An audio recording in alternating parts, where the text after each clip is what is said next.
So every week we do our Facebook Live open Q&A. Feel free if you have questions to throw them in the chat. I will get to them as I see them pop up here. If you're watching on the replay, you can still feel free to throw any fitness questions you got in there, and we will answer them next week on next week's live session. All right, so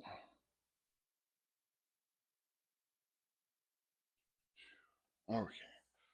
So we didn't have any earlier questions on our stories for question submissions. So what I want to talk about is at weather change. We're entering fall. Um, I know some here it's different. So I know most other places, people, it gets super cold. It starts getting colder and people want to be outside less. Here in Arizona, it actually eventually starts to get nice. We're supposed to be in the 110s this week, so I don't know. But eventually it's supposed to start getting nice and people want to get outside more and do more. I guess the big thing when it comes to um, any sort of major weather change, season change, um, making sure that we're still honoring our routines and our habits.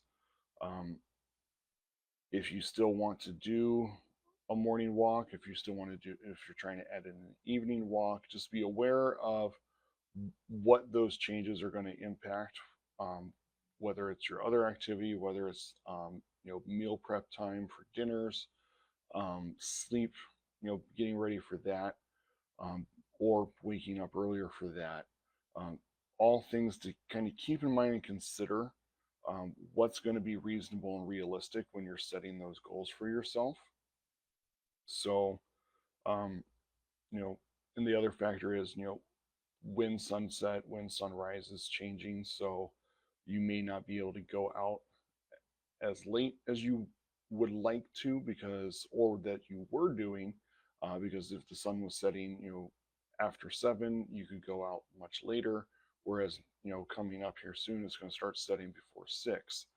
So maybe you can't go out because it's too dark at the time that you're free to go, and finding something to do instead that still allows you to get that activity. So you want to kind of start working on a plan now. If are you going to keep the same thing and just adapt with different tools to still be safe when you're doing your exercise outside, or do we need to start looking at indoor alternatives um, to that exercise if we can no longer do it the way we were doing it, either because it's too dark, maybe it's too cold, or some other factor changes for us.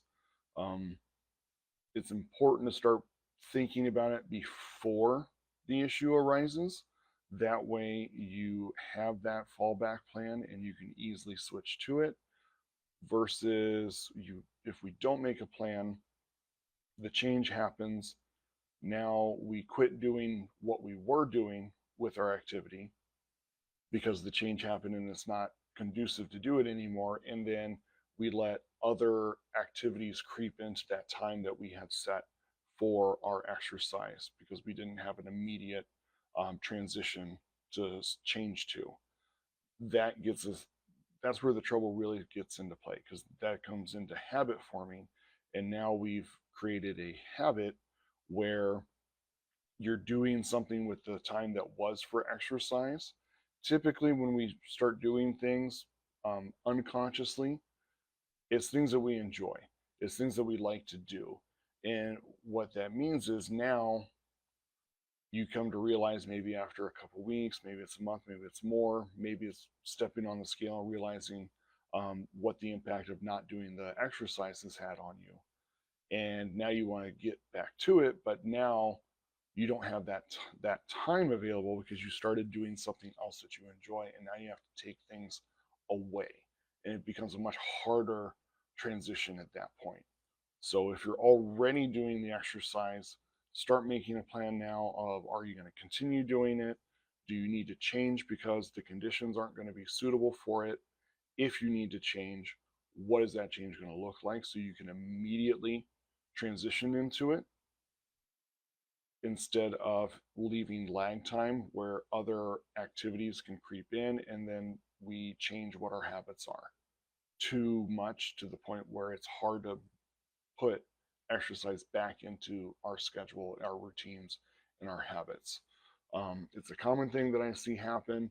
Um, Usually during these major temperature changes. So it's just important to have these plans of if I can't keep doing this form of exercise because of weather, move, work schedules, whatever the change may be, what's my fallback? What's my alternative going to be? So we can immediately transition and pick up and continue with the exercise habit and not have that lag of lost time in there where other habits can start creeping in, and now it's harder to get back to the exercise again when we realize what we should be doing with that time. So, just some things to kind of consider as we come into season change. Um, I know I'm not alone here where we really want to see it get under 100 degrees on a consistent basis. But weather, we'll see what happens next week because it looks like this week's a loss. So hopefully we can get some cooler weather and get going with our outdoor activities again. If daytime, nighttime, light and stuff's going to impact that, start having a plan on what are you going to do when it's too dark to go for a walk outside at the time that you were doing. Again, what it is, not a huge deal as long as we're still doing something active. It can be in a gym, it can be stuff at home, it can be different modes if it is fine. But just have that plan. What are you going to do differently? Because all of this is about consistency. Consistent habits are what bring about the lifestyle, the health, and everything that we're trying to get. Programs are great for short term gains and progress, but usually the work needed in those programs is not conducive to long term habits. But consistency is key because it champions and provides value over everything.